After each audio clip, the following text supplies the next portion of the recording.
और ये यहाँ पे आई तो ये खून से लथपथ थी। फिर मैंने इसको पकड़ के मैंने कहा कि आपने ये क्या किया सारा। उसने कहा, मैंने कहता कि मैंने इसकी वीडियो बनाई हुई उस हालत में, अगर आप ज्यादा कोई शोर करोगे या कुछ करोगे तो मैं वो वायरल कर दूंगा। अस्सलाम वालेकुम नाज़रीन, मैं हूं आपकी मेजबान फरा इकबाल। नाज़रीन, मेरे साथ मुद्दई मुकदमा समीना मौजूद हैं, जिनकी बेटी सिमरन के साथ इनके जेठ के दामाद ने पहले ज्यादती की है, उसके बाद नाजेबा वीडियोस बनाई है और उस वीडियोस के बदले उनको ब्लैकमेल कर रहा है, बार बार जो है ज्यादती करने पे आमादा कर रहा है। ये सारा वाक़या किस तरह से हुआ है जानते हैं इन्हीं से। अस्सलाम वालेकुम।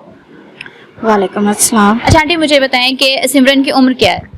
सिमरन के बस आईडी कार्ड बस 18 साल की है। तो कौन वो बंदा है जिसने जो है सिमरन के साथ ज्यादती की? वो रिश्ते में हमारा दामाद ही लगता है। दूर दराज का रिश्ते में लगता है? मेरे जेठ का दामाद है। आपके जेठ का दामाद है। आपके घर में आना जाना था? हाँ जी। फिर वो हम उस पर एतमाद करते थे कि कोई बात नहीं, हमारा जवाई है। और उसकी बीवी भी कहती थी कोई बात नहीं मम्मा, इत्मीनान जो उनसे वो बड़ी बड़ी चीज होती है। तो इस वजह से फिर हमने कहा कि चलो कोई बात नहीं। उस लड़के का क्या नाम है? उस आदमी का क्या नाम है? हाँ, उसका नाम आमिर है। आमिर है। उसकी बीवी आपको ये चीज कहती थी कि आप मेरे शोहर पे एतमाद किया करें? हाँ जी। अच्छा। तो मैंने कहा चले नहीं, मैंने उसको फिर भी कहा, मैंने कहा नहीं इरम, वो फिर चाहे वो लड़कों वाला गेटअप है उसका, लेकिन है तो वो लड़की ना। तो उसको अपने बच्चों को भेजती थी कि इसको बुला के लेके आओ। अब मुझे नहीं पता कि उनके ज़हन में क्या चल रहा है क्या नहीं। आपको क्या लगता है कि आमिर की बीवी भी उसके साथ मुलव्विस है? जी, मुझे लगता है कि वो भी उनके साथ ही मुलव्विस, और इसकी सालियां भी उसके साथ ही हैं। सब उसके साथ मिले हुए हैं, मतलब सालियां भी, बीवी अपने शोहर से ये काम खुद गलत करा रही है? करा रही है जी। क्यों, को खास वजह? सारा इनकी आपस में मिला भक्त है। क्योंकि अब मुझे तो नहीं था ना पता कि इनके ज़हन में क्या चल रहा है क्या नहीं। इन्होंने मुझे कहा कि नहीं मामा, आपको भी पता है कि आजकल यकीन पे दुनिया कायम है। और मैंने यकीन करके भेज दिया। उसने मेरी बेटी को पता नहीं नशीली चीज। कहाँ पे भेजा है? क्या कहा उन्होंने? किस तरह बुलाने आए हैं? उसने कहा, इसको अपनी साली की तरफ आया हुआ था, तो इसने कहा कि चला सिमरन हम ना कहीं बाहर खाना खाने चलते हैं। तो इधर ही कहीं बाहर गया है बाजार में। कहती इसने मुझे कहा मैं बाजार तक जा रही हूँ आमिर भाई के साथ, अभी आ जाती है वापस। मैंने कहा चल ठीक है। अमूमन पहले भी आना जाना था, मतलब ले जाता था? आता था, लेकिन ऐसे लेके नहीं था जाता। यहीं पे बैठ के खाना शाना खाते थे घर पे। इसकी बीवी भी होती थी, वो भी होते थे। लेकिन अब इसके ज़हन में मुझे नहीं था पता क्या है क्या नहीं। ये इसको यहाँ से ले गया और रात को ये कहीं 9 बजे लेके गया है सुबह, रात को, और रात के 2-1:30 बजे आए हैं घर पे। इतनी लेट वापस आए? आपने फोन करके पूछा नहीं कि कहाँ पे हो तुम लोग? किया, लेकिन वो कॉल नहीं था उठा रहा, बार बार कट कर रहा था, बार बार कट कर रहा था। जब फिर इसको होश आई तो इसने फिर कहा कि मैं शोर डालूंगी कि आपने मेरे साथ ऐसा किया, ऐसा नहीं किया। क्या हुआ? किस तरह बेहोश हुई है सिमरन? तो उसने उसको खाने में कुछ नशीली चीज डाल के खिलाई थी, तो ये फिर बेहोश होगी। फिर ये बाइक पे, शायद इसके साथ कोई और लड़के भी थे, तो ये बाइक पे बिठा के इसको ले गए। फिर पता नहीं कहाँ लेके गए, ये भी नहीं। कितने लड़के साथ थे? और एक और होगा पीछे जिसने इसको पकड़ा होगा, क्योंकि ये तो नशे में थी, इसको तो नहीं था पता।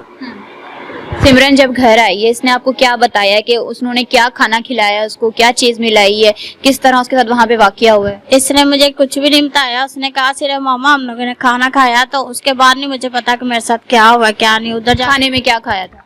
खाने में इसने वो, इसको पसंद है तुमची वगैरह, वही खाती है। उसको पता था कि इसको ये पसंद है, तो ये उसके साथ गई। तो फिर इसने, इसको जब वहाँ पे होश आई तो उसने कहा कि आपने मेरे साथ ऐसा किया तो मैं शोर डालूंगी। इसने फिर अपनी सालियों को बुला लिया। उसने इसके सर पे पीछे से राड से वार किया, इसका सर फट गया।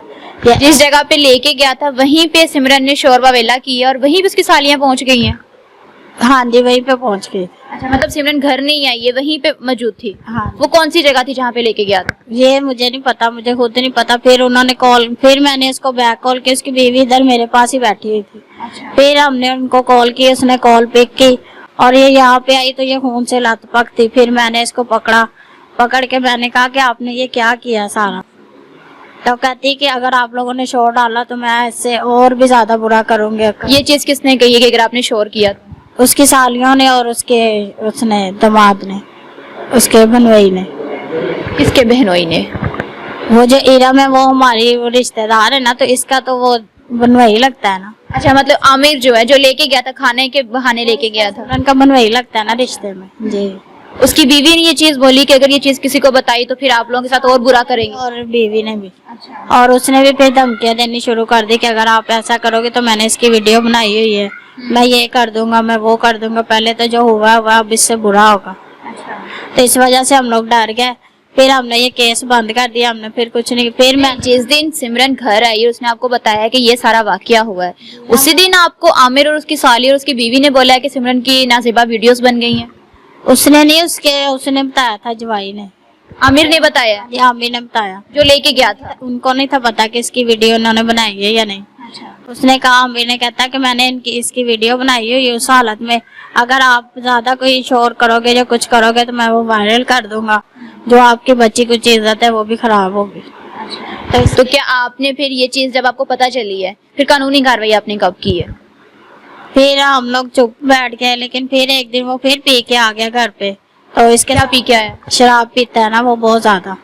तो फिर वो शराब पी के घर पे आ गया, तो फिर कहने लगा इसको कि तू मेरे साथ ऐसा नहीं करेगी तो मैं फिर आपकी जो वीडियो मैंने बनाई है वो मैं वायरल कर दूंगा। उस दिन आप घर में मौजूद थी? इस घर में आया आमिर शराब पी के? हाँ जी, इसी घर में आया था, लेकिन मैं घर पे नहीं थी। फिर मैं घर पे आई तो फिर इसने मुझे बताया रो रो के कि मामा ये वो, फिर मुझे ऐसे कह रहा। आपकी गैर मौजूदगी में फिर दोबारा उसने सिमरन के साथ ज्यादती की है? अच्छा, आप हौसला रखें, कूल रहें।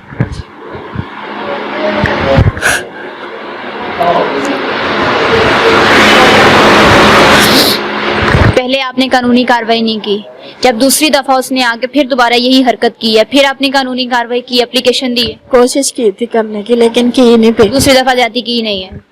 फिर इसने शोर डाला तो फिर वो मोहल्ले के सारे लड़के आ गए। फिर इसने मुझे बताया कि मम्मा वो फिर से आया था। फिर मैंने कहा कि नहीं, अब मैं चुप नहीं बैठूंगी। फिर मैं थाने गई, वहाँ पे जाके मैंने एप्लीकेशन लिखवाई कि ऐसे ऐसे नाम का एक लड़का है, हमारा दामाद ही रिश्ते में लगता है, लेकिन वो हमें धमकियां दे रहा है और तंग कर रहा है, तो आप एक्शन क्यों नहीं ले रहे? तो उन्होंने कोई एक्शन नहीं लिया। कहता बीबी आप ना, अभी तो हम जा रहे हैं मीटिंग में, तो आप बाद में आना। तो मैं फिर घर आ गई। कितने दिन हो गए आज इस वाकये को?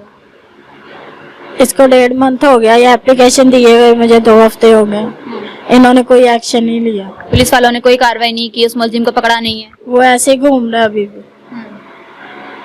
और आपने अपने जेठ को बताया जिसका वो दामाद है? जी मैंने बताया। कहता है कि अब चुप करके बैठ जाओ, अब जो होना था वो तो हो गया। तो मैंने कहा मैं क्यों चुप करके बैठूं? मतलब आपकी जेठ की बेटी, उनकी बेटियां, उसकी बेटियां, उसके मतलब आपके जेठ के घर वाले सारे और उसका दामाद सब मिलके आपको इस तरह से ब्लैकमेल कर रहे हैं। आपका शोहर कहाँ है, आपका बेटा कहाँ है, वो उन्होंने क्यों नहीं एक्शन लिया जब ये चीज पता चली? क्योंकि घर के ही बंदे अगर घर की बेटियों को इस तरह से ब्लैकमेल करेंगे। उसका भाई है ना, तो वो मुझे यही कह रहा था जो आपस में बैठ के बात हो जाती है उसके। जब मैंने कहा नहीं, मेरी तो बेटी है, मैंने तो करना ही है केस, आप चाहे करे चाहे ना करे। फिर ये मैंने अपनी मर्जी से ये कदम उठाया, मेरे शोहर इसमें नहीं है ना, मैं अपने बेटे को इसमें लाती हूँ। आपका शोहर, आपका बेटा आपके इस केस में कोई साथ नहीं दे रहे? नहीं दे रहे, वो अपने ताया को और अपने भाई का साथ दे रहे हैं। जी उनको लगता है आप लोग झूठ बोल रहे हो? नहीं नहीं, ये बात नहीं है, लेकिन वो आपको मैंने बताया ना हम लोग दवा नमाज करने वाले हैं, तो इसलिए वो इस केस में नहीं आ रहे। जी, तो मैंने कहा नहीं, मुझे तो इंसाफ चाहिए, मैं तो इंसाफ के लिए लड़ूंगी। अभी क्या चाहती हैं आप? अभी मैं उसको सजा देना चाहती हूँ, तो मेरी सबसे रिक्वेस्ट है कि मेरी हेल्प करे। मेडिकल करवाया बच्ची का? उन्होंने नहीं किया, उन्होंने कहा कि पहले पुलिस थाने जाए, उसको साथ लेके आए तो फिर करेंगे। मेरे पास इसके सारे सबूत पड़े हैं, इसके ब्लड वाले कपड़े, ये वो, मैंने सब कुछ संभाल के रखा हुआ। कौन कौन सी एविडेंस है बताइएगा? सबूत कौन कौन से? इसके वो ब्लड वाले कपड़े हैं मेरे पास, और इसके सर पे चोट लगी है, 6 टांके लगे हैं, और भी अंदरूनी मसन चोटें वगैरह लगी है इसको। ये सब चीजें आपके पास हैं, लेकिन फिर भी पुलिस कोई कार्रवाई नहीं कर रही। मेरे पास है, इसकी वीडियो भी बनी हुई थी, तो फिर इसके भाई ने कहा कि नहीं मामा वो इसने फिर डिलीट कर दी। आमिर ने भी डिलीट कर दी है? आमिर का नहीं मुझे पता, वो उसको पकड़ेंगे, उस पर केस करेंगे तो उसका पता होगा ना कि उसने की है या नहीं की, लेकिन वो अब भी ऐसे ही घूम रहा है। जी नाज़रीन, आपने सिमरन की वालदा का जो है वो बयान सुना। इंतहाई अफसोस वाली बात है कि तकरीबन 2 माह होने को है इस वाक़े को, लेकिन अभी तक पुलिस ने कोई भी कार्रवाई नहीं की। वालदा के पास सारे एविडेंस मौजूद हैं, जो भी उस दिन हुआ था, बच्ची पे तशद्दुद किया गया था या जो भी मामला था, हर चीज का सबूत इनके पास है, लेकिन पुलिस फिर भी कार्रवाई नहीं करी। इन्वेस्टिगेशन इदारा से सिर्फ इतना ही कहूंगी, काइंडली इस केस को देखें और बच्ची को इंसाफ दिलाएं। इसी के साथ दीजिए इजाजत, फिर मिलेंगे अल्लाह के बाद।